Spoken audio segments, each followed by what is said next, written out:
অগ্নিমালা, অরণ্যের গহনরাজি, পাখির পূজন, বাচ্চার শিশুর মধ্যে তুমি রয়েছ। তুমি সব জায়গায় রয়েছ। তোমার চরণে আমার প্রণাম জানাই। তুমি সব জায়গায় রয়েছ। এই ধুলা ঝরা পৃথিবীতে আমি এসেছিলাম, কিছু করে যেতে হবে, এটাই দরকার। হ্যাঁ, তারপরে ভগবান অর্জুনকে জ্ঞান প্রদান করতে লাগলেন।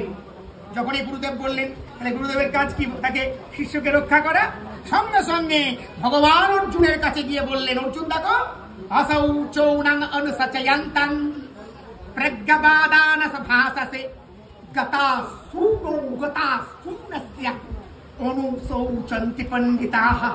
কি অসাধারণ লাগে জানো অর্জুন, তুমি কার সুপারিশ করছো? আত্মার। যারা গতাসুন, যারা মরে গেছে তারা গতাসুন, আর যারা মারা যায়নি তারা অগতাসুন। তোমার কথাগুলো পণ্ডিতের মতো, তোমার কথাগুলো দারুণ পণ্ডিতের মতন, পাণ্ডিত্যের মতো কথা বলছো তুমি।